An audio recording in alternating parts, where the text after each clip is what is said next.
अभ्यासी YouTube channel में सभी मित्रों का स्वागत है। सभी वीडियो को मैंने दिन के हिसाब से बनाया है, तो आपको विनती है कि मेरी चैनल में प्लेलिस्ट में देखकर वीडियो को दिन के हिसाब से क्रम अनुसार ही देखें, तो ये विषय समझना आपके लिए आसान हो जाएगा। और चैनल को सब्सक्राइब और वीडियो को लाइक जरूर कर दें। चलिए तो विषय को आगे देखें। હવે આ પ્રોગ્રામની અંદર આપણે એ જોવા માંગીએ છીએ કે આપણે કઈ રીતે પોઇન્ટરનો ઉપયોગ કરીને ડાયનેમિક એરે બનાવી શકીએ।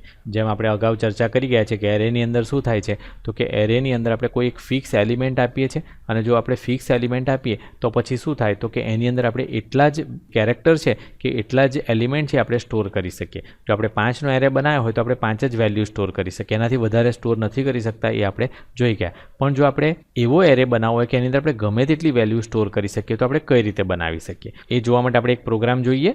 અને અહીંયા આપણે 96 નંબરનો પ્રોગ્રામ ઓપન કરીએ।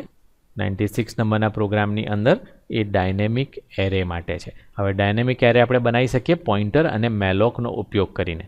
લાઇબ્રેરી ઇન્ક્લુડ કરી છે, એમાં મેં stdlib એડ કરેલી છે કે જેમ આપણે અગાઉ ચર્ચા કરી ગયા એ પ્રમાણે કે હવે આપણે CLR SCR એટલે ક્લિયર સ્ક્રીન વગેરે આપણે વાપરવાની જરૂર નથી, કેમ કારણ કે એ જૂની આઈડીમાં જ ચાલે છે, નવી આઈડીમાં નથી ચાલતું। તો જો આપણે ધીરે ધીરે આદત પાડતા જઈએ કે એ બધી બાબતો ના યુઝ કરીએ તો વધારે સારું। કોઈક પ્રોગ્રામની અંદર એ બાબતો તમને ફરી યાદ કરાવડાવી છે, એ પ્રમાણે કરશો તો વધારે સારું રહેશે। તો અહીંયા મેં ક્લિયર સ્ક્રીન અને ગેટ ch નથી વાપરેલું અને એને બદલે આપણે આ સિસ્ટમ CLS અને સિસ્ટમ .pos વાપરેલું છે, જેમ આપણે અગાઉ ચર્ચા કરી ગયા પ્રમાણે। પણ અત્યારે આપણે ડાયનેમિક એરે વિશે જોઈએ તો અહીંયા આપણે શું કર્યું છે, તો કે આપણે એક ઇન્ટીજર પોઇન્ટર PA નામનો એક વેરિયેબલ લીધો। આ PA એટલે પોઇન્ટર એરે માટે મેં લીધેલું છે, કોઈ પણ તમે નામ લઈ શકો, આપણે એ એકલું પણ લઈ શક્યા હોત, પણ આપણે PA લીધો છે એટલે આપણે ખબર પડે કે પોઇન્ટર એરે છે।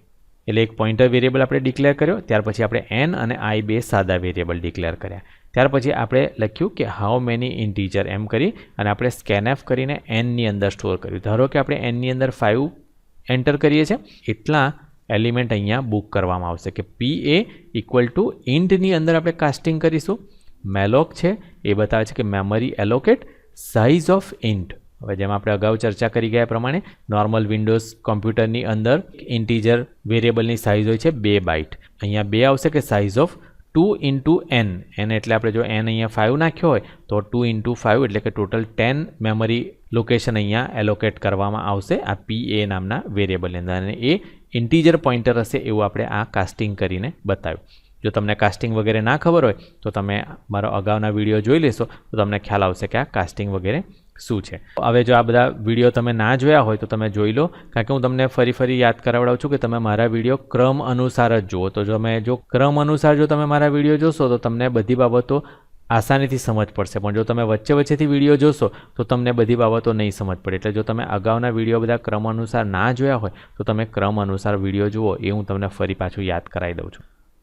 હવે આપણે આગળ જોઈએ તો અહીંયા કહે છે કે પ્લીઝ એન્ટર, અહીંયા 5 આપણે એન્ટર કરેલ એટલે 5 બતાવશે કે પ્લીઝ એન્ટર 5 ઇન્ટીજર, અને ત્યાર પછી આપણે ફોર લૂપ લગાવી અને આપણે સ્કેનએફ કરીએ છીએ અને એની અંદર આપણે %d થી વેલ્યુ લઈએ છીએ, પણ અહીંયા એડ્રેસ ઓફ PAI ની અંદર સ્ટોર કરીએ છીએ। તો આપણે પહેલાં અગાઉ જોઈ ગયા છે કે આ રીતે આપણે શું કરીએ છીએ, તો કે એરેની અંદર આપણે આ રીતે સ્ટોરિંગ કરી શકીએ છીએ, તો આપણે એ રીતે એરેમાં સ્ટોર કરીએ છીએ। પણ આ વખતે યાદ રાખવાનું છે કે આ PA જે છે એ પોઇન્ટર વેરિયેબલ છે, સાદો એરે વેરિયેબલ છે એ નથી, તેમ છતાં પણ આપણે એરે જેમ વાપરી શકીએ છીએ C ની અંદર। અને ત્યાર પછી આપણે જે વેલ્યુ એન્ટર કરેલી હોય એ આપણે ફોર લૂપથી પ્રિન્ટ કરીએ છીએ, અને ત્યાર પછી છેલ્લે આપણે એ જે PA નામનો એરે આપણે બુક કર્યો હોય મેમરીની અંદર એને ફ્રી કરી દઈએ છીએ, અને ત્યાર પછી system.pos કરી અથવા તો get ch કહીને આપણે વેઇટ કરીએ છીએ। અને હું રન કરીને જો તમને બતાવું તો અહીંયા આપણે એન્ટર કરીશું 5, એટલે હું પહેલાં 5 નંબર એન્ટર કરીશ। આપણે 5 વેલ્યુ લેવાની છે, તો આપણે ધારો કે 10 20 લઈએ, 10 20 30 40 અને 50 આ 5 વેલ્યુ આપણે લીધી, તો અહીંયા તમને જોવા મળશે કે 5 વેલ્યુ અહીંયા સ્ટોર થઈ ગયેલી તમને જોવા મળે છે। એટલે આ એરે અત્યારે 5 માટે બરોબર ચાલે છે આપણને જોવા મળે છે। પણ આપણે જેમ ચર્ચા કરી ગયા કે આ ડાયનેમિક એરે છે, ડાયનેમિક એરેનો મતલબ શું થાય કે આપણે 5 વેલ્યુ સ્ટોર કરવી હોય કે 10 કરવી હોય કે ગમે તેટલી આપણે વેલ્યુ સ્ટોર કરી શકીએ। તો જો આને હું રન કરી અને પાછું બતાવું તમને કે હું ધારો કે આ જ વેલ્યુ 10 માટે લઉં છું, અહીંયા હું 10 નાખી દઉં અને ત્યાર પછી આપણે 10 વેલ્યુ નાખી શકીશું। તો અહીંયા આપણે બધી અલગ અલગ વેલ્યુ એન્ટર કરીશું તો તમને જોવા મળશે કે એ જ એરે, એ જ આખો પ્રોગ્રામ 10 વેલ્યુ માટે ચાલ્યો. તો આ રીતે આપણે શું કરી શકીએ તો કે આપણે ડાયનેમિક એરે બનાવી શકીએ. હવે ડાયનેમિક એરે બનાવવા માટે આપણે શું કર્યું તો કે આપણે પહેલાં એક પોઇન્ટર વેરિયેબલ ડિક્લેર કર્યો, સિમ્પલ પોઇન્ટર વેરિયેબલ, અને એ પોઇન્ટર વેરિયેબલની અંદર આપણે મેમરી એલોકેટ કર્યું કોઈપણ સાઇઝનો. ત્યાર પછી આપણે સ્કેનએફથી સ્કેનએફ કર્યું ત્યારે આપણે આ રીતના એરેના જેમ યુઝ કર્યું કે એડ્રેસ ઓફ PAની અંદર સ્ટોર થાય અને આઈ એલિમેન્ટની અંદર એટલે 0 એલિમેન્ટથી આપણે સ્ટોરિંગ શરૂ કર્યું. જો કે અહીંયા આપણે મેમરી એલોકેટ 5 કરી છે કે 10 કરી છે, પણ જેમ આપણે આના અગાઉના વિડીયોમાં ચર્ચા કરી ગયા એ પ્રમાણે કે આપણે ત્યાર પછી જો 5 નહીં કે 10 નહીં પણ જો વધારે વેલ્યુ સ્ટોર કરીશું તો પણ એમાં ગમે તેટલી વેલ્યુ સ્ટોર કરી શકીએ છીએ આપણે, કારણ કે આ પોઇન્ટર છે. એટલે આપમેળે એ અહીંયા જો આપણે 5 નાખ્યું હોય તો પહેલી વખત 5, પછી બીજી વખત 10, પછી 15, એમ 5-5ના ગુણાકારની અંદર એ મેમરી વધારે એલોકેટ કર્યા જ કરે, અને એમ આપણે આમાં ગમે તેટલા એલિમેન્ટ આપણે સ્ટોર કરવા હોય તો એ આપણે કરી શકીએ છીએ. તો આ રીતે આપણે ડાયનેમિક એરે બનાવી શકીએ છીએ. ये वीडियो देखने के लिए आभार.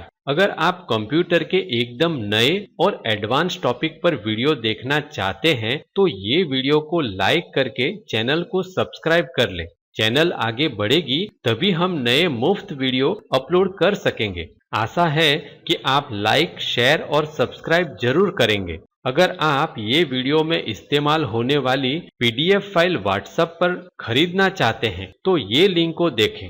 वीडियो डिस्क्रिप्शन में भी ये लिंक दी है. धन्यवाद.